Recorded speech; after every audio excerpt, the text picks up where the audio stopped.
हाँ जी बेटे जी, very very good morning. देखिए, हमने लास्ट क्लास में स्टार्ट किया था चैप्टर जिसमें मैंने आपको बताया था कि हम फाइनेंशियल स्टेटमेंट्स पढ़ेंगे कब। ठीक है,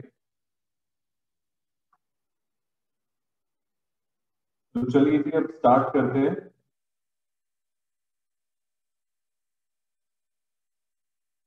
बेटे, फाइनेंशियल स्टेटमेंट्स में जो अभी तक हमने बातचीत की, मैं एक बार उसी बात को रिपीट कर रहा हूँ। सबसे पहले तो मैं आपको इसमें पढ़ाता हूँ बेसिक फाइनेंशियल स्टेटमेंट्स। ये हमने स्टार्ट किया।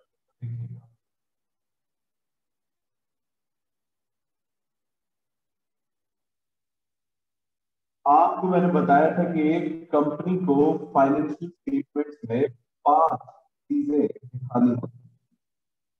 वो 5 चीजें क्या थी? Balance sheet, statement of profit and loss, notes to account, और उसके अलावा कैश फ्लो स्टेटमेंट और स्टेटमेंट ऑफ चेंजेस। लेकिन एक चीज ऐसी होती है जो ये नहीं दिखाते, मतलब हमारे सिलेबस में नहीं। Statement of changes in equity syllabus में नहीं है जी। बाकी ये जो 4 चीजें ये हमारी सिलेबस में है, जिसमें से पहली 3 चीजें हम चैप्टर में पढ़ने वाले हैं। यानी कि जो अभी करंट चैप्टर चल रहा है, इसमें हम balance sheet, statement of P&L और एक्सप्लेनेटरी नोट्स टू अकाउंट, ये 3 चीजें पढ़ेंगे। ठीक है, फिर मैंने आपको ये भी बताया कि ये जो फाइनेंशियल स्टेटमेंट्स बनती हैं ये हमारे किस अकाउंटिंग ईयर को फॉलो करती हैं। कंपनीज के लिए मैंडेटरी है कि वो फाइनेंशियल ईयर को ही अपना अकाउंटिंग ईयर माने। फाइनेंशियल ईयर का मतलब वो ईयर स्टार्ट होना चाहिए 1 अप्रैल से और एंड होना चाहिए मार्च 31 को। यानी कि इनके लिए मैंडेटरी है कि मार्च 31 को ही ये अपनी बैलेंस शीट क्लोज करेंगे।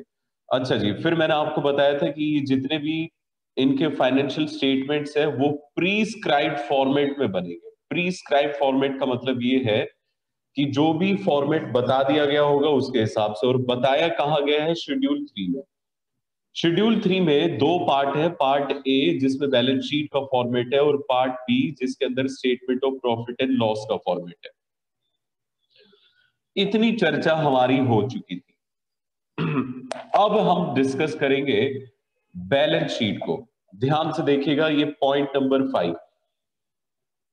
यहां से अब मैं स्टार्ट कर रहा हूं जी आज की क्लास।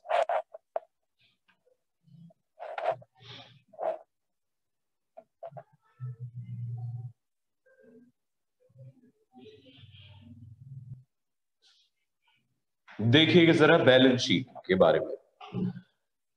बेटे, बैलेंस शीट हमारे शेड्यूल 3 के अंदर ये फॉर्मेट इसका गिवन है, और ये वर्टिकल फॉर्मेट है। कल मैंने आपको वर्टिकल और हॉरिजॉन्टल का मतलब समझाया था। देखो, वर्टिकल फॉर्मेट बेसिकली क्या होता है? वर्टिकल फॉर्मेट में हम चीजों को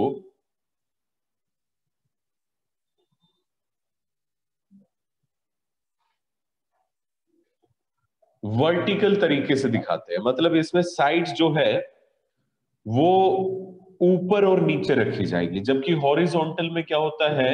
लेफ्ट और राइट में रखी जाती है जी। ये फर्क था। अब इसके बाद एक और बात समझिएगा जरा। ये है ये वाला शब्द, marshalling of assets and liabilities. ये आप देख रहे हैं, marshalling of assets and liabilities will be in order of permanence. ये परमानेंस के ऑर्डर में फॉलो किया जाएगा। अब ये क्या चीज है बेटा? देखिए, अब मैं आपको बताता हूं कि ये है क्या चीज। ध्यान से समझिएगा। देखो बेटे, हम बैलेंस शीट में जब भी एसेट्स और लायबिलिटीज को दिखाते हैं तो हम इन्हें एक क्रम में रखते हैं। ठीक है, उस क्रम को कहा जाता है मार्शलिंग। ये जो शब्द है मार्शलिंग, असल में ये मिलिट्री से निकाला गया शब्द है। और इस मार्शलिंग शब्द का अब आप जरा तसल्ली से मतलब समझेंगे। आप अक्सर ये नोटिस करते होंगे, एक बात अगर आपने नोटिस की हो, कि जब कभी आप असेंबली में खड़े होते थे तो जानते हैं हम आपको एक क्रम में खड़ा करते थे, हाइट के क्रम में। जो सबसे छोटा होगा वो सबसे आगे और जो सबसे लंबा होगा वो सबसे पीछे। इन अकॉर्डिंग्स टू हाइट स्टूडेंट्स को असेंबली लाइन में खड़ा किया जाता है। ठीक है जी। अब मेरे बच्चों, अगर आप देखा जाए तो ये जिस क्रम में आपको खड़ा किया गया, इसे अंग्रेजी में कहा जाएगा marshalling of students in accordance in order of height, कि हमने आपको हाइट के ऑर्डर में यहां खड़ा किया। अब यहां पे आप देखिए, ये आप देख रहे होंगे इस बैलेंस शीट में एसेट्स और लायबिलिटीज को मैंने एक क्रम में सजाया हुआ है। ये क्रम क्या है? इसे कहा जाता है परमानेंस ऑर्डर। अब बेटे जी, दो तरह के ऑर्डर होते हैं एसेट्स और लायबिलिटीज को दिखाने के, और वो दो तरह के ऑर्डर कौन से होते हैं? एक तो अभी हम जो बात कर रहे हैं परमानेंस वही है, ठीक है, और दूसरा है लिक्विडिटी। ये दो तरह के ऑर्डर होते हैं, परमानेंस और लिक्विडिटी। परमानेंस क्या कहता है कि जो आपका सबसे ज्यादा परमानेंट एसेट हो या जो सबसे ज्यादा परमानेंट लायबिलिटी हो, उसे टॉप पे दिखाइए परमानेंट चीज को। और लिक्विडिटी ये कहता है कि जो सबसे ज्यादा लिक्विड एसेट हो, मतलब जिसे सबसे जल्दी कैश में बदला जा सकता है, उसे टॉप पे दिखाइए। अभी तक आप पार्टनरशिप में जो ऑर्डर फॉलो कर रहे थे वो लिक्विडिटी फॉलो कर रहे थे। अगर आपको ध्यान हो, मैंने आपको बताया था कि आप बैलेंस शीट में क्या करेंगे, कैश को सबसे पहले दिखाइएगा, फिर बैंक दिखाइएगा, फिर जैसे मर्जी दिखा दीजिएगा। इस तरह की बात मैंने पार्टनरशिप में बताई। ये होता है जी लिक्विडिटी ऑर्डर। अब अगर मैं परमानेंस की बात करूं, तो बेटे परमानेंस में बैलेंस शीट में सबसे टॉप पे जानते कौन से एसेट्स आने चाहिए? Non current assets. फिर आने चाहिए हमारे करंट एसेट्स। इस तरह से होना चाहिए। ये है परमानेंस ऑर्डर। जबकि लिक्विडिटी में क्या होता है जी, करंट पहले आते हैं और नॉन करंट बाद में आते हैं। और अगर अब मैं लाइबिलिटी साइड में आऊं, तो जानते हैं मेरी सबसे ज्यादा फिक्स्ड लाइबिलिटी कौन सी होती है, जो मुझे मालिक को देनी होती है? वो तभी देनी होती है जब बिजनेस बंद होता है। Capital is the most fixed liability. फिर उसके बाद नॉन करंट लाइबिलिटी दिखाऊं और फिर उसके बाद करंट लाइबिलिटी दिखाऊं, तो ये ऑर्डर कहलाएगा परमानेंस ऑर्डर। समझ में आया आपको? और हमारा जो शेड्यूल 3 है वो साफ साफ कहता है कि हमें किस ऑर्डर को फॉलो करना है? परमानेंस ऑर्डर को ही हमें फॉलो करना है। ठीक है, तो ये कुछ बातें हैं बैलेंस शीट के बारे में। पहली बात, वर्टिकल फॉर्मेट यूज होगा। ठीक है जी, ये हो गई पहली बात हमारी कि जी वर्टिकल फॉर्मेट का इस्तेमाल होगा। दूसरी बात, परमानेंस ऑर्डर होगा। तीसरी इंपॉर्टेंट बात यह है कि बैलेंस शीट के फेस पे कोई भी कैलकुलेशन नहीं दिखाई जाती, बल्कि कैलकुलेशन दिखाई जाती है नोट्स टू अकाउंट्स में। मतलब ये, जैसे कि आप देखिएगा हमारे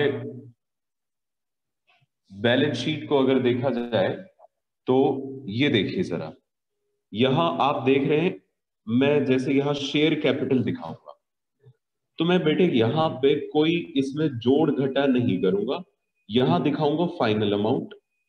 और इसकी कैलकुलेशन अगर कुछ होगी ना, तो मैं यहाँ पे नोट नंबर डाल दूंगा 1, और फिर नोट्स टू अकाउंट नाम की चीज, एक जैसे वर्किंग नोट आप बनाते हो ना, हम वो वैसे बनाएंगे और उसके अंदर इसकी कैलकुलेशन दिखाते हैं।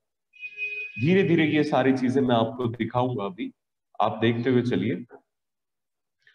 इस तरीके से हमें चलना है। अच्छा जी, ये हो गई तीसरी बात। और फिर अब चौथी बात ये है कि जो आप बैलेंस शीट करेंगे, इसमें सारी हेडिंग्स और सब headings exactly as per schedule 3 होगी। अभी हेडिंग सब हेडिंग आपको पता नहीं है क्या होती है, तो आप बेटे बस ये मान लीजिए कि जो शेड्यूल 3 के अंदर बात कही गई है वो एग्जैक्टली हमें फॉलो करनी है।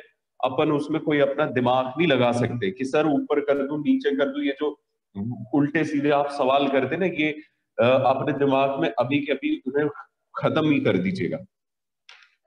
तो ये सारी बातों को ध्यान में रखते हुए अब हम बैलेंस शीट के फॉर्मेट पे जंप करेंगे कि बैलेंस शीट का फॉर्मेट होता कैसा है।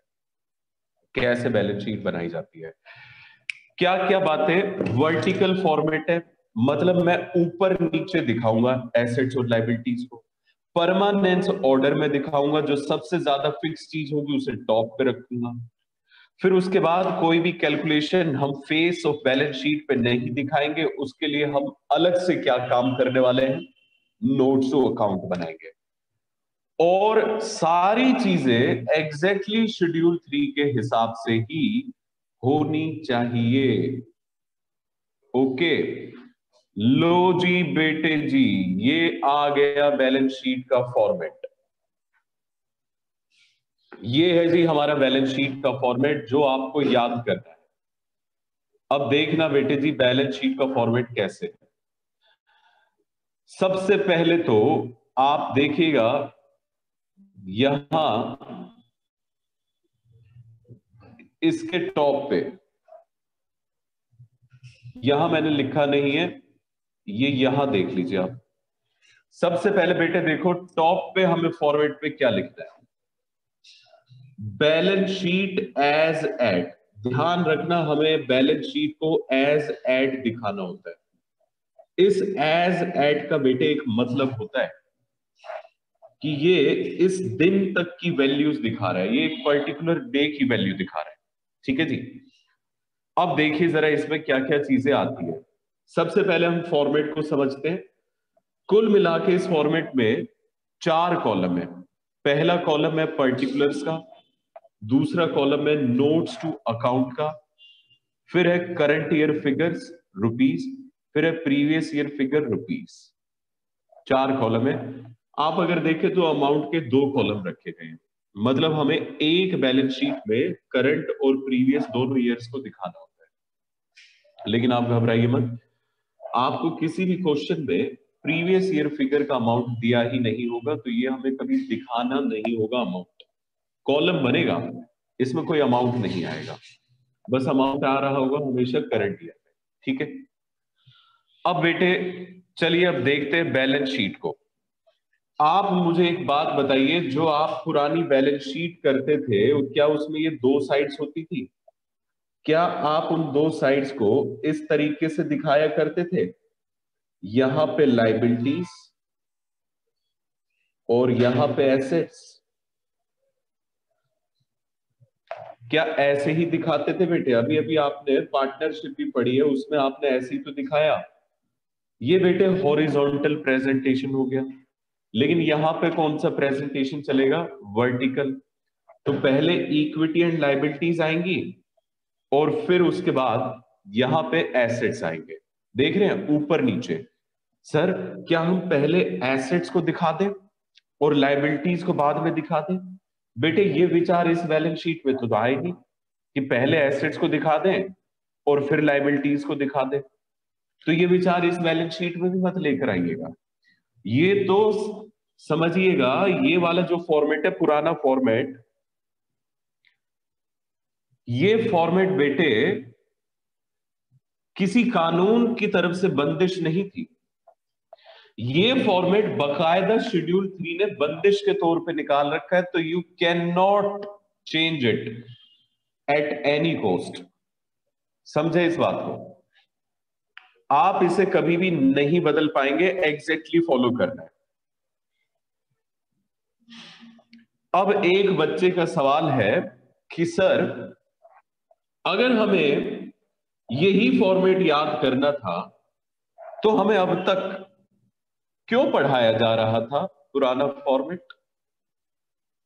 तो मेरे बच्चों बात जरा ध्यान से समझना। अगर आपके भी मन में इस तरह की शंका है, बेटे वो जो पुराना फॉर्मेट है वो आज भी एग्जिस्ट करता है और ये नया फॉर्मेट भी एग्जिस्ट करता है।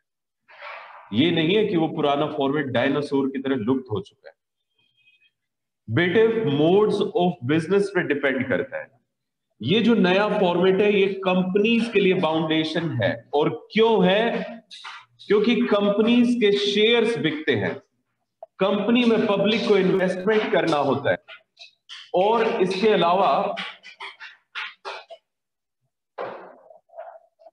अलावा बेटे जी इन्वेस्टमेंट सिर्फ हिंदुस्तान के लोग नहीं करते, इन्वेस्टमेंट बाहर के भी लोग करते हैं, जिसे आप फॉरेन डायरेक्ट इन्वेस्टमेंट के नाम से जानते हैं, एफडीआई। एफडीआई को लेके इंडिया में बहुत झगड़ा चलता रहा था। एफडीआई नहीं आती, एफडीआई नहीं आती, चाइना हमसे ज्यादा अमीर हो गया। जानते हैं उसके उसी एफडीआई की वजह से ये फॉर्मेट इंट्रोड्यूस किया गया है, क्योंकि इंटरनेशनली बैलेंस शीट को वर्टिकली बनाया जाता है। अब होता क्या था कि इंटरनेशनल इन्वेस्टर बैलेंस शीट को समझता था इस तरह से, और हमारे हिंदुस्तान की कंपनियां इस तरह से दिखा देती थी। वो पहले ही बैलेंस शीट को देख के घबरा जाता था कि ये तो क्या उल्टा सीधा काम कर रखा है, इन्हें तो अकाउंट ही बनाना नहीं आता, हटाओ हम इन्वेस्टमेंट ही करेंगे। तो it is for the purpose of encouraging foreign direct investment in Indian companies, ये मैंडेटरी किया गया कि कंपनीज को ये वाला फॉर्मेट फॉलो करना है। लेकिन बेटे, कोई पार्टनरशिप फर्म में फॉरेन इन्वेस्टर नहीं आता, सोल प्रोप्राइटर भी नहीं आता, ये छोटे बिजनेस होते हैं, तो वहां पे ये मैंडेटरी नहीं है, वहां पे अभी भी अपना देसी फॉर्मेट चलता है। तो हमने आपको वो क्यों पढ़ाया? क्योंकि बेटे आपको हर एक बिजनेस के अकाउंट्स बनाने आने चाहिए। ऐसा तो नहीं है कि हम आपको कंपनी के अकाउंट सिखा के मार्केट में उतार देंगे और पता चला कि आपकी नौकरी लग रही है किसी पार्टनरशिप फर्म में, आप कहेंगे कंपनी के हिसाब से बनवा लो, मैंने तो वो सीख रखा है, फिर आप उस वक्त पे गालियां देंगे हमें। तो आपको आपके सवाल का जवाब मिल गया होगा। किसने कहा कि private limited company shares issue नहीं करती? प्राइवेट लिमिटेड कंपनी भी शेयर्स इशू करती है, लेकिन वो अपने नॉन सोर्सेज में इशू करती है, प्राइवेट प्लेसमेंट के थ्रू करती है। और प्राइवेट कंपनी में बेटे इन्वेस्टमेंट इन नॉन सोर्सेज के थ्रू बाहर की कंपनियां जो एमएनसी होती हैं वो भी करती हैं। पेटीएम कंपनी जो है, पेटीएम छोड़ो, बर्गर किंग ले लो। बर्गर किंग का मैंने आपको 2 दिन पहले भेजा है कि उन्होंने आईपीओ निकाला है, अब पब्लिक में गए हैं। उससे पहले वो एक प्राइवेट कंपनी थी, और बर्गर किंग में फॉरेन कंपनीज का इन्वेस्टमेंट था। ठीक है, तो ऐसा मत सोचिए प्राइवेट कंपनी में नहीं करती, private company is also a big thing. Okay बेटे जी, तो देखो मेरी बात सुनो ध्यान से। सबसे पहले 2 साइड से जी, पहली साइड का नाम अब बदल के लाइबिलिटीज की जगह इक्विटी एंड लाइबिलिटीज हो गया, और दूसरी साइड का नाम आज भी एसेट्स है। अब जरा ध्यान से मेरी बातों को सुनिएगा, मैं फॉर्मेट आपको याद कराऊंगा। मेरे बच्चों, पहले लाइबिलिटीज आता था और एसेट्स आता था, लेकिन अब ये बदल के क्या हो गया है? अब ये बदल के हो गया है इक्विटी एंड लाइबिलिटीज। पहले असल में स्टूडेंट्स को बड़े धोखे में रखा जाता था लाइबिलिटीज का नाम देके, लाइबिलिटीज बोल के, और यहां पे पता है क्या चीजें दिखाई जाती थी? Current liability, non current liability, और एक और चीज दिखा दी जाती थी, कैपिटल। ठीक है, कैपिटल भी दिखा दी जाती थी। कैपिटल जो दिखाई जाती थी, ये क्या लाइबिलिटी होती है? बताना मुझे जरा। कई बार बच्चों ने यह सवाल भी उठाने की कोशिश की कि सर कैपिटल तो ऑनर का पैसा है, लाइबिलिटी तो आपने ये पढ़ा रखा है कि liability is that amount which is payable to outsider. फिर हमने बच्चों को बेवकूफ बनाने के लिए एक हथियार का इस्तेमाल करा। हमने कहा कि बेटे, बिजनेस एंटिटी कंसेप्ट तुमने पढ़ा है, बिजनेस एंटिटी कंसेप्ट के हिसाब से आपको हम बता देते हैं कि ओनर एक आउटसाइडर होता है। तो ये बात सही है, ओनर हम अकाउंटिंग में आउटसाइडर मानते हैं, मतलब अलग मानते हैं। लेकिन लाइबिलिटी का मतलब तो सरासर ये होता था कि पेबल टू आउटसाइडर। तो ये तो अकाउंटिंग पर्पस के लिए आउटसाइडर हुआ, रियल आउटसाइडर तो नहीं है ये। लेकिन फिर भी हम आपको लाइबिलिटीज में पढ़ाते थे। तो फिर हमने एक झूठी लाइबिलिटी क्रिएट की, इंटरनल लाइबिलिटी। सर ये झूठ था आपने जो हमें अब तक पढ़ाया। बेटे, सच्चाई तो ये है कि ये झूठ है, और ये झूठ सिर्फ मैं पढ़ा नहीं रहा, ये झूठ अकाउंटिंग में जिया जा रहा है। ये झूठ अकाउंटिंग में 2013 तक जिया गया। इस झूठ को भांडा फोड़ा इस फॉर्मेट में। इसने कहा क्या पढ़ा रहे हो तुम ये बच्चों को, सिर्फ लाइबिलिटी के नाम पे बेवकूफ बना रहे हो। यहां पे दो चीजें आती है, एक ओनर का पैसा और एक बाहर वालों का पैसा। तो हेडिंग भी दो होनी चाहिए, हेडिंग में भी दो नाम आएंगे, इक्विटी एंड लाइबिलिटीज और एसेट्स। सर इसका मतलब पुरानी बैलेंस शीट में अभी भी बेवकूफ बनाया जा रहा है। बेटे वो देसी चीजें हैं, देसी चीजें धीरे धीरे बदलती है, आप अच्छे से जानते हैं कि बात। आप अपने किसी भी चीज को ले लीजिए जो आप नॉर्मली देसी चीजें करते हैं, उनमें कहाँ एकदम से बदलाव आ जाता है, धीरे धीरे बदलाव आता है। हिंदुस्तान ने सन 1950 में चाइल्ड मैरिज को बैन कर दिया था 1950 में, और आज भी चाइल्ड मैरिजेस होती हैं। तो ये देसी चीजें, इनमें बदलाव आएगा, धीरे धीरे आएगा, अब कम होती है, बस ये फर्क हो गया।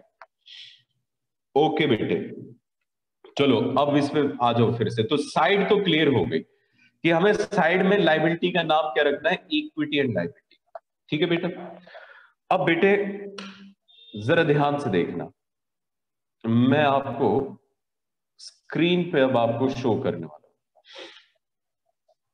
ये जो आप देख रहे हो बैलेंस शीट में, ये देखिएगा, ये है इक्विटी एंड लाइबिलिटीज, ये साइड है। इसके बाद आप ये जो 1 2 3 4, ये जो बोल्ड लेटर्स में देख रहे हो ना, ये देखो एसेट्स में भी दो बोल्ड लेटर्स में है, एसेट्स में नॉन करंट और करंट एसेट्स है। ये बोल्ड लेटर्स में आपको दिखाई दे रहा है ना, इन्हें कहा जाता है हेडिंग। और फिर इन हेडिंग्स के अंदर ये ए बी सी, ये जो आप देख रहे हो ये सारी चीजें, ये सारी चीजें बेटे कहलाती है सब हेडिंग्स। तो मतलब ये 1 2 3 4 करके तो है हेडिंग, या फिर इसे कह लीजिए मेजर हेडिंग, और इसके नीचे आ रही है सब हेडिंग। ठीक है। अब बेटे ध्यान से समझना, हमारे इस फॉर्मेट को बनाने वालों ने बहुत ही शानदार दिमाग लगाया है। उनका यह कहना था कि आप इस बैलेंस शीट में दो नहीं तीन चीजें दिखाते हैं, एक इक्विटी, दूसरी लाइबिलिटीज और तीसरे एसेट्स। ठीक है। हर एक के लिए, हर एक के लिए ध्यान से सुनिएगा, दो दो मेजर हेडिंग्स बनाई गई है। नहीं समझे बात को? कैसे? देखो बेटे जरा ध्यान से देखना, इक्विटी मतलब ओनर का पैसा, ठीक है, लाइबिलिटीज मतलब बाहर वालों का पैसा, और एसेट्स आप जानते ही हैं। तो अब मैं आपको दिखाता हूं कि इनके लिए दो दो हेडिंग्स कैसे बनी है। दो हेडिंग्स है जी सबके लिए, इक्विटी के लिए भी और लाइबिलिटीज के लिए भी और एसेट्स के लिए भी। बेटे हमारी दोनों साइड्स में यही तो आता है, इक्विटी एंड लाइबिलिटी एक साइड और एसेट दूसरी साइड। ये कहते हैं जी देखो इसके लिए दो हेडिंग है, इसके लिए भी दो हेडिंग है और इसके लिए भी दो हेडिंग है। पहले इनकी बात कर लेते हैं। बेटे आपने 11th क्लास में पढ़ा था कि दो तरह की लाइबिलिटी होती है, एक करंट और दूसरी नॉन करंट। तो नॉन करंट लाइबिलिटी और करंट लाइबिलिटी, ये दो इसकी मेजर हेडिंग है। और इसकी मेजर हेडिंग, एसेट्स भी आपने पढ़ा था ना, दो तरह के होते हैं, एक करंट और एक नॉन करंट। तो एक नॉन करंट एसेट्स और एक करंट एसेट्स है। ये बड़ा सिंपल है याद करना। मतलब लाइबिलिटीज और एसेट्स का क्लासिफिकेशन करंट और नॉन करंट में ही किया गया है। और क्योंकि हम परमानेंस ऑर्डर फॉलो करते हैं, तो ऊपर हमें दिखाना पड़ता है नॉन करंट लाइबिलिटी और नीचे हमें दिखानी पड़ती है करंट लाइबिलिटी। ऐसे ही एसेट्स में ऊपर नॉन करंट एसेट्स और फिर करंट एसेट्स। डन हो गया जी? तो ये तो थी दो मेजर हेडिंग्स एसेट्स और लाइबिलिटीज की। अब ओनर के बारे में बात करते हैं। मेरे प्यारे बच्चों मुझे ये बताओ, एक कंपनी में ओनर कौन होता है? जिसने पैसा लगाया हो, नॉर्मली ओनर वो होता है। कंपनी में पैसा कौन लगाता है? जो शेयर्स खरीदता है। और जो शेयर्स खरीदता है उसे क्या बुलाया जाता है, उसे हम क्या बोलते हैं? शेयर के खरीदार को हम क्या बोलते हैं? आप बस मुझे इस बात का जवाब दे दो। जिसके पास शेयर होता है आप उसे क्या बोलते हो? जल्दी से बताओ।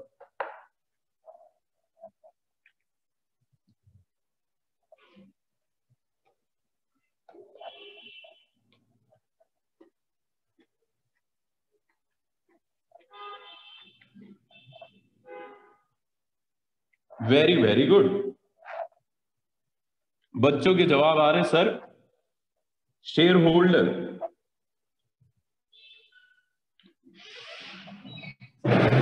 तो बेटे ये जो शेयर होल्डर होता है यही हमारा ऑनर होता है, और शेयर होल्डर का पैसा हमें दिखाना है तो वो पैसा दिखाया जाएगा शेयर होल्डर फंड्स के नाम से। अंग्रेजी में पैसे को फंड्स कह देते हैं, इसका हिंदी में मतलब है शेयर होल्डर का पैसा।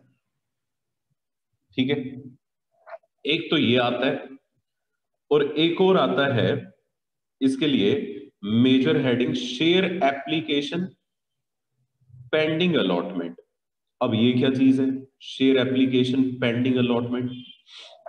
तो अब जरा ध्यान से सुनना।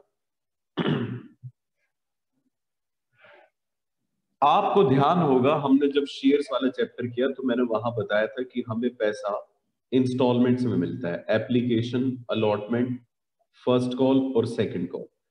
सबसे पहले एक इन्वेस्टर हमें एप्लीकेशन दे जाता है, फिर उसके बाद हमें 30 दिन का इंतजार करना होता है, और फिर उसके बाद अलॉटमेंट की जाती है। क्या ऐसा ही पढ़ाया था आपको? यस। अब बेटे मान लो इन 30 दिनों के दौरान हमारी मार्च 31 आ गई। अब मार्च 31 में हमें अपनी बैलेंस शीट बनानी पड़ेगी।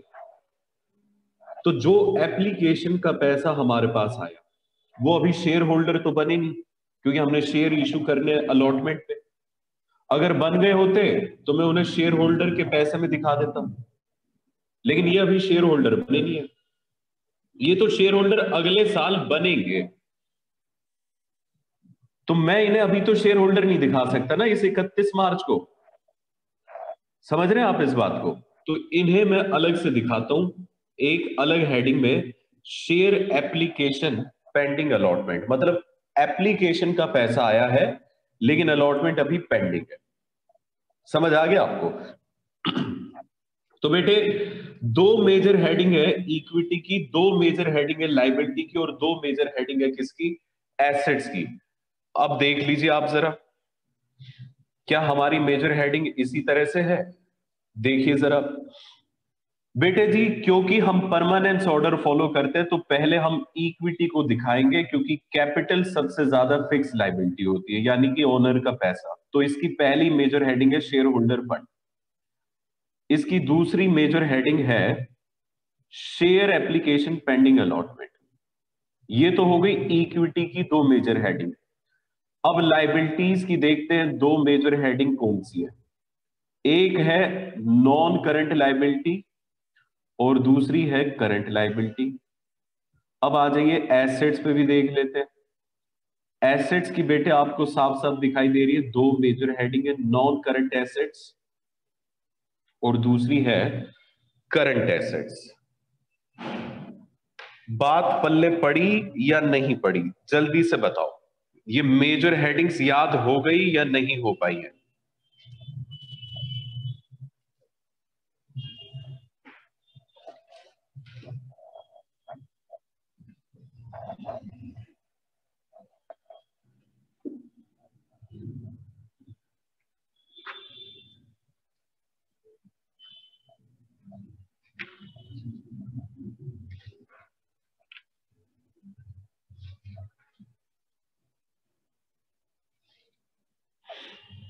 अगर बेटे ये मेजर हेडिंग्स याद हो गई तो चलो अब मैं आपको एक ऐसा क्वेश्चन दिखाता हूं जो सीबीएसई ने 2015 के सैंपल पेपर में दिया और 3 मार्क्स में दिया।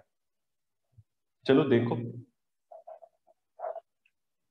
देखो जी, क्वेश्चन नंबर है आपकी बुक में। एक मिनट रुको जरा, मैं इसे सही कर दूं, जूम कर देता हूं ताकि आपको दिखाई दे।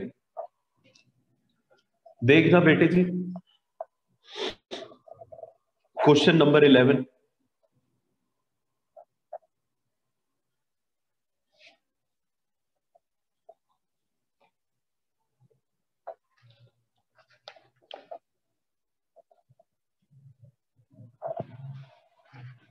लो जी, अब तो सही दिखाई देगा।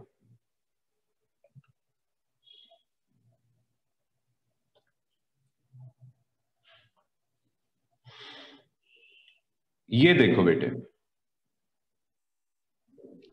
नहीं 11th नहीं देखना है अभी।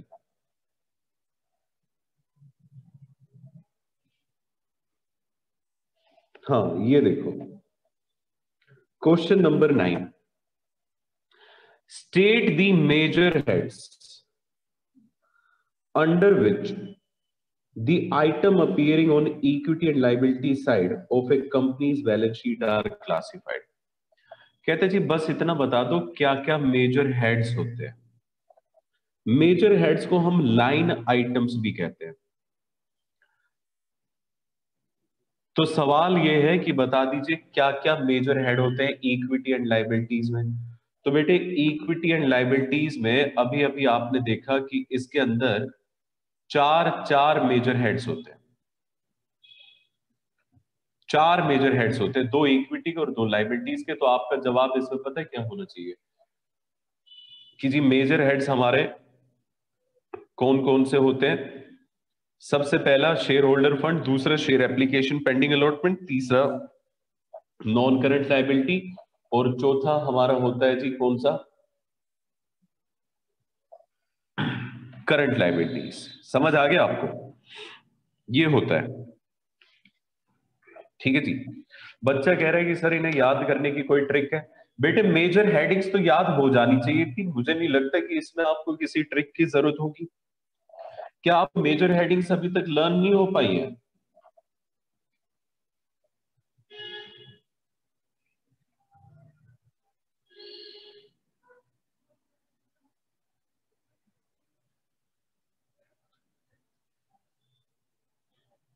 जो सब हेडिंग्स है वो ज्यादा है, और उसे याद करने की मैं ट्रिक आपको बताऊंगा, आप चिंता ना करें। ठीक है, ओके। अब आइए, अब सब हेडिंग्स पे चलते हैं। देखिए अब जरा सब हेडिंग्स पर आइएगा। ये है बेटे जी सब हेडिंग पहली, share holder funds. Share holder funds में तीन सब हेडिंग दिख रही है, share capital, reserve and surplus, और शेयर वॉरेंट्स। अब ये सब हेडिंग कैसे याद? बेटे मैंने आपको अभी अभी बताया कि इस शेयर होल्डर फंड का मतलब होता है किसका पैसा, शेयर होल्डर का। बेटे आप जानते हो बिजनेस में शेयर होल्डर का पैसा सिर्फ दो ही जगह पे होता है। एक तो जो पैसा इन्वेस्ट करता है उसे हम कहते हैं कैपिटल, और कंपनीज के केस में इसे कहा जाता है शेयर कैपिटल। ठीक है। दूसरा पैसा उसका कहाँ होता है, ऐसा पैसा जो कंपनी ने अभी बचा लिया है, डिस्ट्रीब्यूट नहीं करा, रिजर्व में, उसे हम कहते हैं रिजर्व एंड सरप्लस। तो बेटे जी देखो, शेयर होल्डर फंड्स का पैसा या तो शेयर कैपिटल में होगा या फिर जितने भी प्रॉफिट्स है उनमें होगा। ए और बी इन दोनों में ही शेयर होल्डर का पैसा होता है जी, बस। तो ये शेयर होल्डर फंड्स के पैसे को रिप्रेजेंट करेंगे। अब इसमें मैंने एक और चीज दिखाई हुई है, शेयर वॉरेंट्स। तो ये क्या चीज है? असल में बेटे ये जो आप दोनों पहली सब हेडिंग देख रहे हो, ये होते हैं हमारे करंट ओनर, और ये जो आप देख रहे हो ये होते हैं हमारे फ्यूचर ओनर। ठीक है जी। कैसे? उसके लिए मुझे आपको अब बताना पड़ेगा कि शेयर वॉरेंट क्या चीज होती है। बेटे रिलायंस कंपनी एक बहुत बड़ा नाम रखती है हिंदुस्तान में। इन्होंने 1994 के अंदर क्या चालाकी करी, ध्यान से सुनिए। इन्हें एक पावर प्लांट लगाना था और उसके लिए इन्हें काफी पैसे की जरूरत थी। मुझे एग्जैक्ट अमाउंट नहीं पता, लेकिन मान लेते हैं 500 करोड़। अब इन्होंने सोचा जी चलो पब्लिक में शेयर्स इशू कर देते हैं। तो जो एग्जिस्टिंग शेयर होल्डर थे वो भड़क गए। उन्होंने कहा साहब अगर आप शेयर इशू करोगे तो ओनर के नंबर बढ़ जाएंगे और प्रॉफिट अभी लिमिटेड होगा, क्योंकि ये जो पावर प्लांट आप लगा रहे हैं इसे लगाने में 5 साल लग जाएंगे, और 5 साल तक का जो प्रॉफिट है वो अगर अभी 100 लोगों में डिवाइड होता है तो फिर 200 में डिवाइड होगा, तो हर एक के हिस्से में कम आएगा। तो शेयर होल्डर ने साफ साफ मना कर दिया कि शेयर इशू मत करिए।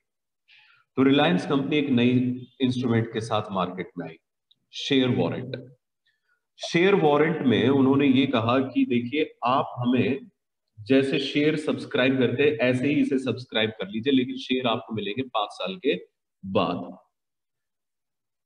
तो बेटे शेयर वारंट में क्या होता है कि इसमें शेयर्स अभी नहीं मिले होते हैं, लेकिन फ्यूचर में पक्का है मिल जाएंगे। जैसे कि रिलायंस में 5 साल के बाद मिल गए थे, और आपको जान के हैरानी होगी कि वो जो पब्लिक ऑफर आया था शेयर वारंट्स का, वो ओवर सब्सक्राइब हुआ। तो शेयर वारंट असल में क्या होता है, ये फ्यूचर के ओनर्स को रिप्रेजेंट करता है, जो 5 साल के बाद शेयर्स मिल जाएंगे। लेकिन है तो ये भी शेयर होल्डर, अभी नहीं है, फ्यूचर के है।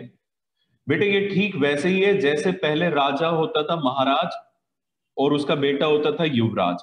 तो ये युवराज है। देखिए शेयर वारंट्स हमारे क्या होते हैं, फ्यूचर ओनर्स होते हैं। ये ठीक वैसे ही है जैसे आपने कहानियों में सुना होगा कि करंट ओनर को, करंट किंग को हम महाराज कहते हैं, और जो फ्यूचर के किंग होते हैं हम उसे क्या कह देते हैं, युवराज। तो बेटे है तो राज परिवार का ही हिस्सा, ये अभी करंट ओनर है और ये फ्यूचर ओनर है। तो क्या ये शेयर होल्डर के ही पैसे बने? जवाब है हाँ, क्योंकि ये फ्यूचर में शेयर होल्डर ही बनते हैं। लो जी, तो पहले हमारी जो मेजर हेडिंग है शेयर होल्डर फंड्स, उसके अंदर क्या क्या सब हेडिंग्स आती है ये हमने कर ली। शेयर होल्डर फंड्स में क्या क्या आता है, share capital, reserve and surplus और शेयर वारंट्स, 3 चीजें आती है। अब आते हैं हम अपनी दूसरी मेजर हेडिंग पे, जो कि है शेयर एप्लीकेशन पेंडिंग अलॉटमेंट। तो शेयर एप्लीकेशन पेंडिंग अलॉटमेंट में मैं आपको बता दूं कि इसके अंदर कुछ भी, कोई सब हेडिंग नहीं है। लो जी, आपके लिए खुशी की बात है, ठीक है। मन में बेटे लड्डू फूट के कि इसके अंडर कोई भी सब हेडिंग नहीं है। अब जब कोई सब हेडिंग है ही नहीं तो कुछ याद भी नहीं करना। तो दो हमारे जो इक्विटी से रिलेटेड मेजर हेडिंग्स थे, ये दोनों ही मेजर हेडिंग्स सब हमारे हो गए कंप्लीट। अब आइए लाइबिलिटीज पे। लाइबिलिटीज को भी याद करना बहुत ज्यादा आसान है। देखिए अब मैं आपको बताऊंगा किस तरीके से लर्न करना है, उसी तरीके से हम इसे लर्न करेंगे। देखो बेटे, लाइबिलिटीज मैंने आपको बताया था करंट और नॉन करंट में डिवाइड करके इनके मेजर हेडिंग बनेंगे। तो ये जो आप देख रहे हो, ये मेजर हेडिंग है, नॉन करंट लाइबिलिटी पहले और करंट लाइबिलिटी बाद में। बताइए तो जरा, पहले नॉन करंट लाइबिलिटी को क्यों दिखाया जा रहा है? कारण साफ है कि परमानेंस ऑर्डर है। परमानेंस ऑर्डर में जो फिक्स चीज होती है उसे पहले दिखाया जाता है, और जो लिक्विड चीज होती है उसे बाद में दिखाया जाता है। अब इसे याद करने का तरीका सुनो ध्यान से। मैं नॉन करंट और करंट दोनों को एक साथ लर्न करवाऊंगा। दोनों में 4 4 सब हेडिंग से आप देख सकते हैं, और ये मिलती जुलती है जी एक दूसरे से। देखिए, borrowings, deferred tax liability, other provisions, यहां भी बोरोइंग, फिर अदर प्रोविजंस मिलते जुलते हैं। तो बेटे आपके इकोनॉमिक्स में एक चैप्टर होता है बैलेंस ऑफ पेमेंट, होता है ना। बच्चे उस बैलेंस ऑफ पेमेंट को शॉर्ट फॉर्म में बोल देते हैं बीओपी। याद करने का यही तरीका है हमारा इसका, हम भी इसे इसी तरीके से याद करेंगे। बस याद कैसे करना है, बी डैश ओपी के नाम से याद करना है। बी स्टैंड्स फॉर बोरोइंग्स, और अगर नॉन करंट लायबिलिटी है तो लॉन्ग टर्म, और यहां पे B stands for again borrowings but short term. Dash को अभी छोड़ देते हैं, ओ पर आइए, अदर नॉन करंट लायबिलिटीज, और यहां अदर करंट लायबिलिटीज। पी से यहां प्रोविजंस लॉन्ग टर्म, और यहां प्रोविजंस शॉर्ट टर्म। हो गया जी। तो बेटे बी डैश ओपी से हम याद रखेंगे। अब ये डैश का मतलब क्या है? देखिए, डैश रिप्रेजेंट करता है उस चीज को जो कि फिक्स है वो सिर्फ और सिर्फ नॉन करंट लाइबिलिटी में आएगी या फिर करंट लाइबिलिटी में आएगी। क्योंकि अगर आप देखें बोरोइंग्स, अदर और प्रोविजन, ये इन तीनों दोनों जगह पर है। ठीक है जी, ये तीन चीजें। लेकिन यहां देखें तो डेफर्ड टैक्स लाइबिलिटी सिर्फ यहीं पर है, और यहां आ जाता है ट्रेड पेबल्स। तो ये फिक्स चीज है, ये नॉन करंट लाइबिलिटी में ही रहेगा। तो डेफर्ड टैक्स लाइबिलिटी को हम यहां पे रखेंगे और ट्रेड पेबल्स को यहां रखेंगे। ठीक है जी। बस बेटे जी, अब नॉन करंट लाइबिलिटी और करंट लाइबिलिटी भी लर्न हो गई। इसे याद करने का तरीका क्या है? B dash OP. अब बी डैश ओपी से आप इसे लर्न कैसे करेंगे? बी फॉर बोरोइंग्स डैश मतलब fix, fix item non current liability में डेफर्ड टैक्स लाइबिलिटी है, जबकि करंट लाइबिलिटी में ट्रेड पेबल्स है। फिर आ जाइए ओ पे, तो दोनों जगह पे तीसरे नंबर पे ओ पे अदर नॉन करंट और करंट लाइबिलिटी आता है, और पी से प्रोविजन लॉन्ग टर्म और प्रोविजन शॉर्ट टर्म आता है। लो बेटे, लाइबिलिटी साइड पूरी की पूरी हमने निपटा दी। बेटे जी, ये तो हो गया इसे याद करने का तरीका। ठीक है, अब मैं आपको एक एक चीज बताऊंगा इसमें कि इनका मतलब क्या होता है। देखिए, शेयर कैपिटल क्या होते हैं ये समझाने की जरूरत नहीं है। रिजर्व एंड सरप्लस ये भी आपको मैं बता चुका हूँ, और share warrants. Share application pending allotment का मतलब क्या होता है ये भी मैं आपको समझा चुका हूं कि 30 दिन तक का जो गैप है, अगर उस दौरान मान लीजिए बैलेंस शीट बन रही है, तो हमें जो एप्लीकेशन का पैसा वो यहां दिखाना होता है। रह गया है बस ये समझना। ठीक है, नॉन करंट लाइबिलिटीज और करंट लाइबिलिटीज के जो सब हेडिंग्स है। देखो बेटे, लाइबिलिटी का बेसिकली मतलब ही उधार होता है। तो उधार कैसे लिया जाता है? हम किसी के पास जाते हैं और उससे कर्जा ले लेते हैं। अंग्रेजी में इसे कहा जाता है कि हमने पैसा बोरो किया। तो देखिए, बोरोइंग्स ऑफ कोर्स ये डायरेक्ट उधार है। ठीक है, मतलब साफ साफ उधार का मतलब ही बोरोइंग्स होता है। तो बोरोइंग्स इस वजह से दोनों जगह पे है। इसमें आप सिंपल ऐसा समझिए कि सीधे सीधे जाके हमने बस कर्जा मांगा है। अगर मैंने 12 महीने से ज्यादा समय के लिए बैंक से, पब्लिक से, कहीं से भी कर्जा लिया, वो लॉन्ग टर्म बोरोइंग्स बनेगा। अगर मैंने 12 महीने से कम के लिए लिया तो वो शॉर्ट टर्म बोरोइंग्स बनेगा। हालांकि अभी इनके अंदर क्या क्या चीजें आती है ये हमें अभी डिस्कस करना है, वो अलग से कवर होगा। फिर है जी डेफर्ड टैक्स लाइबिलिटी। ये क्या चीज होती है? बेटे देखो, ये जो शब्द है टैक्स लाइबिलिटी, ये तो आपको समझ में आ गया कि टैक्स के ऊपर कोई लाइबिलिटी है। डेफर्ड का मतलब क्या होता है? डेफर्ड का मतलब होता है जी जो हम आजकल अपनी जिंदगी में आमतौर पे करते हैं। आज के विद्यार्थी को एक चीज की बड़ी बीमारी है, आज का काम कल पे टालना। अंग्रेजी में बेटे इसी बीमारी को कहा जाता है डेफरमेंट सिंड्रोम। ठीक है, डेफरमेंट, डेफरमेंट का मतलब क्या होता है कि आज ना करके फ्यूचर पे टाल देना। तो यहां वहीं से शब्द निकाला गया है डेफर्ड। डेफर्ड का मतलब क्या होता है?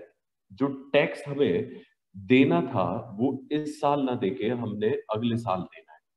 और क्योंकि ये लाइबिलिटी एक साल के बाद दी जानी है, तो इस वजह से ये हमेशा फिक्स है कि ये लॉन्ग टर्म लाइबिलिटी ही रहेगी, यानी कि नॉन करंट लाइबिलिटी।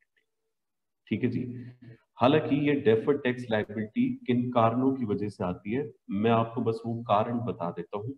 अदरवाइज इसकी एक्सप्लेनेशन बहुत बड़ी है।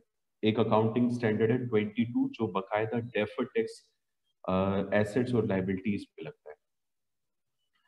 देखिए, डेफर्ड टैक्स लाइबिलिटी किस वजह से आती है? कई बार हमारे टैक्स और अकाउंटिंग इनकम में डिफरेंस आ जाता है, क्योंकि टैक्स को जो कैलकुलेट किया जाता है इनकम टैक्स अकाउंटिंग के हिसाब से, वो टैक्स अलग मेथड से निकलता है, और जो हमारे फाइनेंशियल अकाउंटिंग के हिसाब से होता है वो अलग मेथड से निकलता है। तो उसकी वजह से क्या होता है जी, जब कभी ऐसा होता है कि हमारे अकाउंटिंग का प्रॉफिट ज्यादा आ रहा है, इनकम टैक्स का प्रॉफिट कम आ रहा है, तो हमारा हमारे हिसाब से ज्यादा टैक्स बनता है। वो टैक्स असल में इनकम टैक्स के हिसाब से कम बनता है। तो वो कम असल में इस साल बनता है, लेकिन वो अगले साल फिर ज्यादा बन जाता है। अब मैं उन कारणों में नहीं जाना चाहता, अब आप छोड़िए, मैं इतने डेप्थ में नहीं जाऊंगा। डेफर्ड टैक्स लायबिलिटी ना कभी आपसे पूछा जाएगा, और ना ये क्या होता है ये आपको कभी बताना है। तो इस वजह से मैं ये ज्यादा डेप्थ में जाके एक्सप्लेन नहीं कर रहा हूँ। डेफर्ड टैक्स लाइबिलिटी बस है, आप ऐसे समझ लीजिए कि हमने टैक्स की लाइबिलिटी को फ्यूचर पे टाल दिया है। और इसके अलावा ये ऐसी लाइबिलिटी है जो अकाउंटिंग, फाइनेंशियल अकाउंटिंग और इनकम टैक्स अकाउंटिंग के हिसाब से कैलकुलेट किए गए प्रॉफिट के डिफरेंस की वजह से आती है बस। और बेटे इससे ज्यादा कुछ ना आपको समझना है ना जानना है, वो बेकार की बात होगी, सिलेबस के बाहर की बात होगी। अब आते हैं जी ये अदर क्या है। बेटे ये जो आप अदर नाम से देखोगे, ये आपको current assets, non current asset, current liability, non current liability हर जगह देखने को मिलेगा जी अदर। अदर का मचा रहेगा गदर।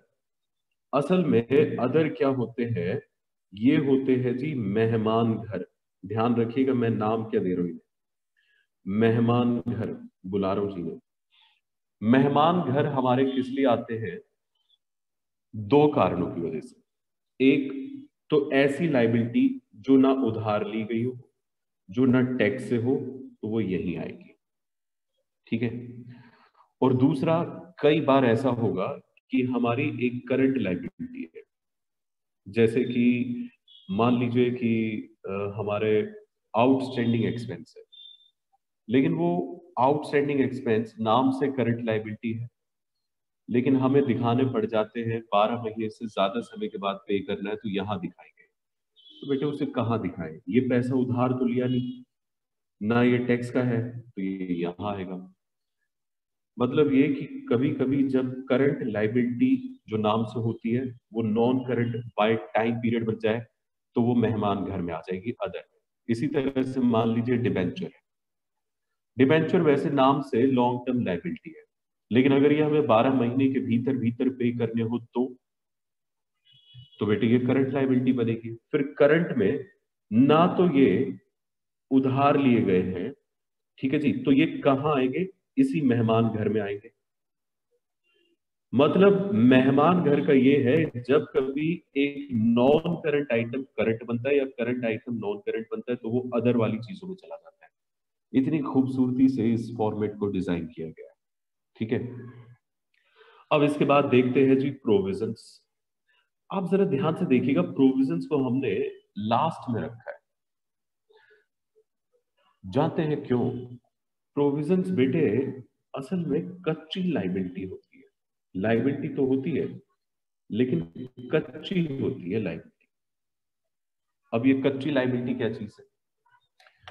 देखो ये जो ऊपर की लाइबिलिटीज आप देख रहे हो, ये पक्की लाइबिलिटीज है, ये है कच्ची। प्रोविजन दो शब्दों का जोड़ है, प्रो प्लस विजन। प्रो का मतलब होता है फ्यूचर से रिलेटेड, विजन का मतलब दर्शन देखना।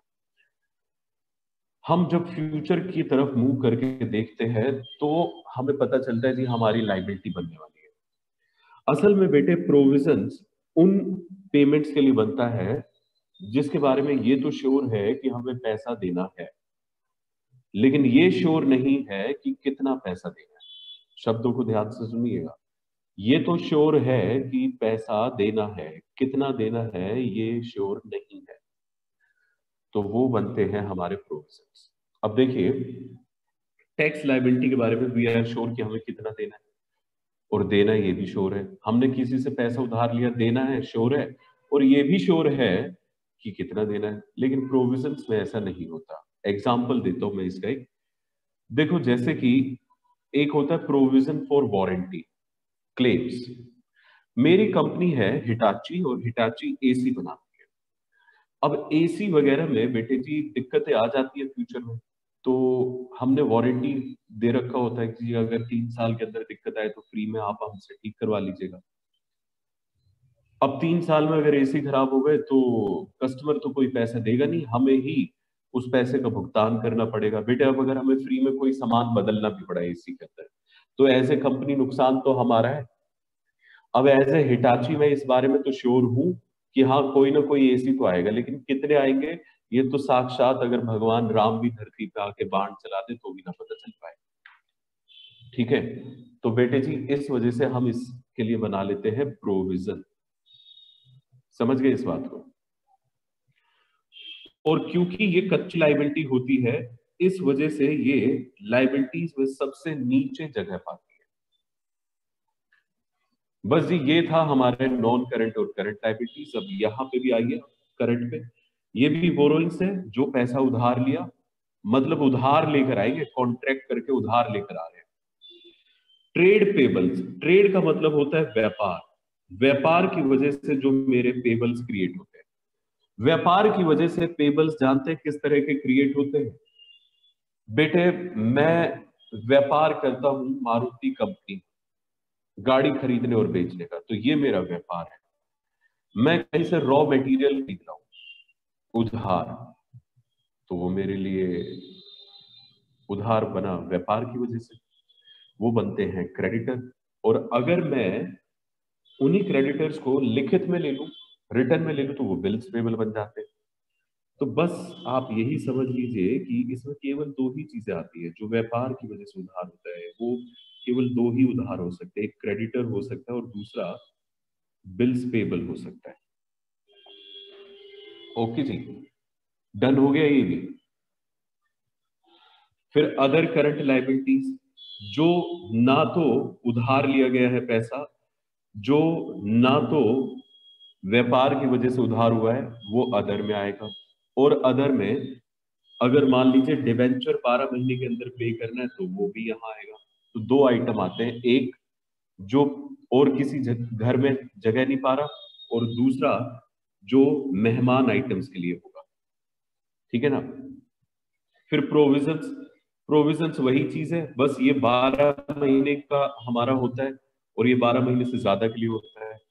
इसमें अक्सर हमारे प्रोविजन फॉर डाउट डेब्ट्स आते हैं। प्रोविजन फॉर डाउटफुल डेब्ट्स क्या होते हैं कि हमारे ऐसे नुकसान जो हमें ये पता है होंगे तो सही, कितने होंगे नहीं पता, इसी वजह से हम उसके लिए प्रोविजन बनाते हैं। और क्योंकि ये भी एक कच्ची लाइबिलिटी है, इस वजह से बेटे ये सबसे नीचे आती है। बस ये था हमारा कच्चा चिट्ठा लाइबिलिटी साइड का। उम्मीद करता हूं कि अब आप सभी को लाइबिलिटी साइड पूरी तरह से क्लियर हो गई होगी। ओके जी, तो अब हमारी लाइबिलिटी साइड गई है निपट। अब आइए एसेट साइड पे। देखिए अब जरा एसेट साइड में क्या क्या चीजें आती है, बड़ी कमाल की बात है जी। आ जाइए जल्दी से एसेट्स में। ये है एसेट साइड। बेटे इसे भी याद करने का मैं आपको तरीका बताऊंगा, ठीक है। आप पहले इसमें देखिए जरा क्या क्या चीजें आ रही है। देखिए जरा एसेट्स बेटे दो सब दो मेजर हेडिंग्स रखती है एसेट साइड। एक नॉन करंट एसेट्स और दूसरी current assets. Non current assets को पहले करते हैं, ठीक है। अब मैं आपको क्या करने वाला हूं जी, एक एक आइटम में क्या बात होती है, ये होता क्या है, पहले ये समझाऊंगा, उसके बाद मैं आपको इसे शॉर्टकट तरीके से याद करवाऊंगा। बेटे नॉन करंट एसेट्स में अगर आप ध्यान से देखें तो पांच चीजें आती है, ठीक है जी। कुल मिला के कितनी चीजें आ रही है, पांच, जितनी आपके हाथ में हुई है। नॉन करंट एसेट में सबसे पहला जो आइटम आता है वो है फिक्स्ड एसेट्स। अब बेटे नॉन करंट एसेट्स और फिक्स्ड एसेट्स क्या ये अलग होते हैं? वैसे हमने जो अब तक पढ़ा है उसके हिसाब से तो ये अलग नहीं होते, लेकिन हमारी जो बैलेंस शीट है वो इन दोनों के बीच में अंतर क्रिएट करती है। हमारी बैलेंस शीट का ये कह रहा है साहब नॉन करंट एसेट्स तो एक मेजर हेडिंग है और फिक्स एसेट्स एक सब हेडिंग है, बस। Fix assets non current assets का पार्ट है। अब फिक्स एसेट्स क्या होते हैं ये आप सबको पता है। फिक्स एसेट्स ऐसे एसेट्स होते हैं जो हमें 12 महीने से ज्यादा का मुनाफा देते हैं, जैसे कि बिल्डिंग, लैंड, फर्नीचर, मशीनरी, ये हो गए टेंजिबल। अब अगर मैं इनटेंजिबल फिक्स एसेट्स की बात करूं तो गुडविल, ठीक है जी, पेटेंट, ट्रेडमार्क्स, ये सारे हो गए इनटेंजिबल। अब अगर मैं इन दोनों को जोड़ दूं, टेंजिबल और इनटेंजिबल को, तो ये बन जाते हैं हमारे, क्या बन जाते हैं जी, हमारे फिक्स एसेट्स। मतलब ये जो आप फिक्स एसेट्स देख रहे हैं इसमें दो चीजें आ जाती है, टेंजिबल फिक्स एसेट्स और इनटेंजिबल फिक्स एसेट्स। क्लियर हो गया? अच्छा जी, तो अब इसके बाद आगे देखिए, नेक्स्ट आइटम जो इसमें आएगा वो है नॉन करंट इन्वेस्टमेंट। बेटे ऐसी इन्वेस्टमेंट्स जो हमने 12 महीने से ज्यादा पीरियड के लिए कहीं पे पैसा फंसा रखा है, जैसे हमने शेयर्स ले रखे हैं, मारुति कंपनी ने रिलायंस के शेयर्स ले लिए, तो मारुति कंपनी के लिए तो वो क्या कहलाएगा, इन्वेस्टमेंट ही कहलाएगा, क्योंकि 12 महीने से ज्यादा समय के लिए है, तो ऐसी इन्वेस्टमेंट्स हमारे लिए नॉन करंट इन्वेस्टमेंट बनती है। ठीक है जी, नॉन करंट इन्वेस्टमेंट्स क्या होता है ये पता चल गया। अब तीसरा आइटम है हमारा इसमें डेफर्ड टैक्स एसेट्स। अब डेफर्ड टैक्स एसेट्स क्या होते हैं? डेफर्ड टैक्स एसेट्स बेटे, जैसे कि डेफर्ड टैक्स लायबिलिटी आपने पढ़ी थी, ये भी ठीक वैसे ही है। हमारे प्रॉफिट में कैलकुलेशन में जब अंतर आता है, जब हम कैलकुलेट करते हैं इसे इनकम टैक्स अकाउंटिंग के हिसाब से और फाइनेंशियल अकाउंटिंग के हिसाब से, तो इनके बीच में जो डिफरेंस आ जाता है तो उसे हम डेफर्ड टैक्स एसेट्स कह देते हैं। तो ये होते हैं जी डेफर्ड टैक्स एसेट्स। अच्छा, फिर उसके बाद है loans and advances. Long term के लोन्स एंड एडवांसेस। अब ये क्या चीज है? देखो बेटे, आप एक बात इमेजिन करो, मुझे अमेरिका से किसी मशीन को इंपोर्ट करवाना है। ठीक है, अमेरिका से किसी मशीन को अगर मुझे इंपोर्ट करवाना है तो 500 करोड़ रुपए की मशीन है। अब मैं अमेरिका वालों के पास एक ऑर्डर प्लेस करता हूँ और अमेरिका वाले कहते हैं जी ठीक है, आप भारत के वासी हैं, आपसे ईमानदार तो इस पूरी दुनिया में कोई है नहीं, हम आपको ये मशीन भेज देते हैं और उसके बाद आप हमें पैसा दे देते। आपको क्या लगता है कि इस तरह से होता होगा? बेटे कभी भी ऐसा नहीं होता। जो अमेरिका वाला है वो ये जानता है कि ये इंडियन है, और इंडियन छोड़िए जी, किसी भी दूसरे देश का भी हो तो भी उस पे अमेरिकन लॉ नहीं लगता है। तो फायदा इसी में है कि पहले कुछ पैसा एडवांस में ले लिया जाए, तो उसे ये कह दिया जाएगा इंडियन को कि साहब हम आपको भेज तो देंगे, लेकिन आप ऐसा करिए कि हमें आप 50% अमाउंट एडवांस के तौर पे भेज दीजिए। तो अब हमने उसे एडवांस के तौर पे भेज दिया, तो बेटे जी अब वो हमें मशीनरी देगा ही देगा, है ना? तो हम जब किसी को एडवांस दे दें तो वो हमारे लिए क्या हो गया? एसेट्स। या तो अब हमें उसके बदले में मशीनरी मिलेगी या फिर हमारा पैसा वापसी आएगा। तो बस ये होते हैं एडवांसेस। इसी तरीके से अगर मैं किसी को लोन दे दूं, तो बेटे अगर मैं किसी को लोन दे देता हूं तो वो 12 महीने से ज्यादा समय के लिए दे दिया, तो वो भी यही आएगा। ये मतलब होता है जी long term loans and advances का। डन हो गया। फिर आ जाता है फिर से अदर नॉन करंट एसेट्स। बेटे जी मैंने आपसे कहा था ये जो अदर है ये गदर मचाएगा पूरे फॉर्मेट में। अदर यहां भी था लाइबिलिटीज में और अदर एसेट्स में भी है। बेटे यहां पे भी अदर का वही पर्पस है जो पहले था। अदर का पर्पस यहाँ पे क्या है? ये दो चीजों को इंक्लूड करेगा। एक तो जो पहले 4 सब हेडिंग है उसमें जो एसेट नहीं आता वो, और दूसरा जो मेहमान आइटम होगा, मतलब करंट एसेट अगर कभी नॉन करंट एसेट बना तो वो। तो ये दो चीजें आ जाती है जी अदर नॉन करंट एसेट्स में। तो ये 5 चीजें, 5 सब हेडिंग थी हमारे non current asset major heading की। सबसे पहली फिक्स एसेट्स। फिक्स एसेट्स के अंदर क्या आ जाते हैं? हमारे टेंजिबल और intangible fix assets. Non current investment, ऐसी इन्वेस्टमेंट जो 12 महीने से ज्यादा के लिए की जाती है। और उसके बाद आ जाता है हमारा डेफर्ड टैक्स एसेट्स। ये हमारा एसेट किस लिए बनता है? कि हमने एडवांस में टैक्स ज्यादा दे दिया। ठीक है, ये वही प्रॉफिट में डिफरेंस आ जाता है, उसकी वजह से होता है। उसके बाद आ जाता है long term loans and advances, कि हम किसी को पैसा एडवांस में देते या लोन दे दें, हमने दिया हो, ठीक है, लिया ना हो, ले लिया तो वो लाइबिलिटी हो गई। और अदर नॉन करंट एसेट्स। तो ये 5 चीजें आती है जी नॉन करंट एसेट्स में। अब आते हैं करंट एसेट्स में। करंट एसेट्स में बेटे कुल मिला के 6 चीजें करंट इन्वेस्टमेंट, ऐसी इन्वेस्टमेंट जो 12 महीने से कम पीरियड के लिए की गई है उसे हम कहते हैं करंट इन्वेस्टमेंट। ठीक है, जो कितने पीरियड के लिए की गई है, 12 महीने से कम पीरियड के लिए की गई है। फिर उसके बाद इन्वेंट्रीज, इन्वेंट्रीज में आप जानते हैं क्या आ जाते हैं, बेसिकली हमारे स्टॉक, क्लोजिंग स्टॉक आपको याद होगा, आप बैलेंस शीट में दिखाया करते थे। तो बस बेटे ये वही है इन्वेंट्रीज। इन्वेंट्रीज असल में गुड्स की होती है और भी कुछ चीजों की होती है। इन्वेंट्री बेसिकली बेटे भंडार को कहा जाता है। ये किन किन चीजों की होती है, ये इन्वेंट्री जब हम पढ़ेंगे इसमें पूरा डिटेल में आपको बताऊंगा कि इसमें क्या क्या चीजें आती है।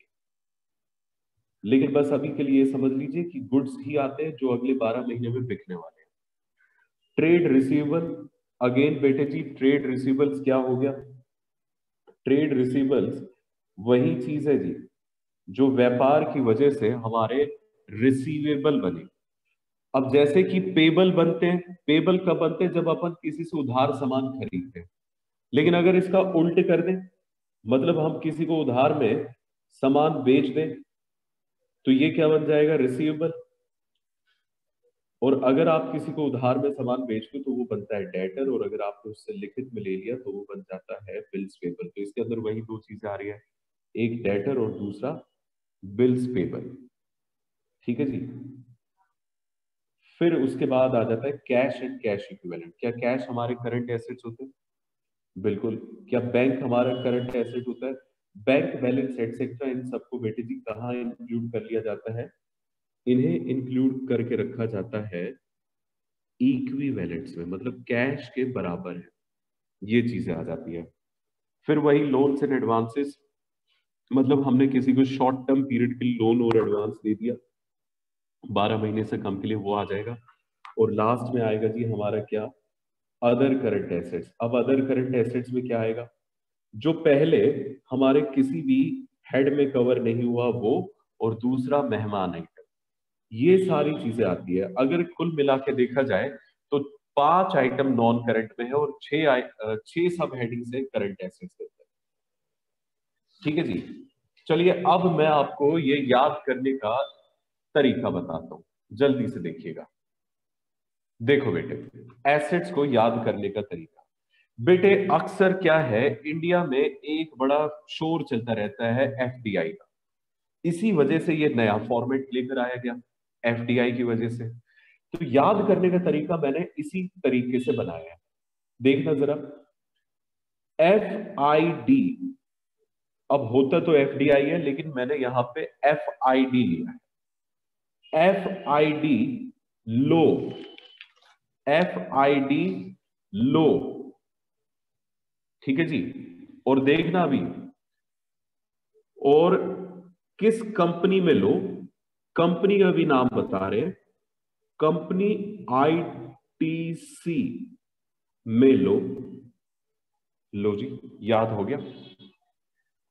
फिर से बात करते हैं, क्या क्या सर फिर से बताओ। एफ आई डी लो, ठीक है, एफ आई डी लो, और किस कंपनी में लो? आईटीसी में लो। ये यहां सही दिखेगा। देखिए अब जरा, ये देखिए जरा, मैंने यहां पे क्या लिखा है? F I D low, company कौन सी होनी चाहिए? आईटीसी में लो। आईटीसी बेटे क्योंकि अक्सर बच्चे आईटीसी की नोटबुक यूज करते हैं, इस वजह से मैंने उसे यूज कर लिया। एफ का मतलब होगा फिक्स्ड एसेट्स, पहले एफ का। आई का मतलब होगा इन्वेस्टमेंट्स, वो भी कौन सी? Non current. ठीक है जी। और डी का मतलब होगा डेफर्ड टैक्स एसेट्स। लो का मतलब, एल का मतलब है लो, loans and advances long term. और ओ का मतलब है other non current assets. Done हो गया। और कंपनी में जो सी है हमें सिर्फ उसका यूज करना है, वो है करंट इन्वेस्टमेंट के लिए। आईटीसी बेटे ये तो एक साथ ही याद रखना, आई का मतलब होता है इन्वेंट्री, टी का मतलब होता है ट्रेड रिसीवेबल्स, सी का मतलब होता है कैश एंड कैश इक्विवेलेंट्स। ठीक है जी। I inventory, T trade receivable, C cash and cash equivalent. बेटे असल में ये जो आईटीसी है ना, ये हमेशा फिक्स होता है कि they are going to remain current assets always, ITC. ठीक है जी। फिर उसके बाद लो फिर से आ गया, तो लो से लोन्स एंड एडवांसेस अब आ जाएगा शॉर्ट टर्म, और ओ से आएगा other current assets.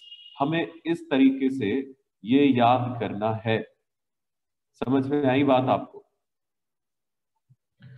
F I D लो, और किस कंपनी में लो? आईटीसी में लो। ठीक है बेटे जी, ये तरीका है बैलेंस शीट को याद करने का। मैंने आपको एसेट्स और लायबिलिटीज दोनों साइड बैलेंस शीट की याद करा दी है। फिर और एक और तरीके से मैं आपको इसे बताता हूं।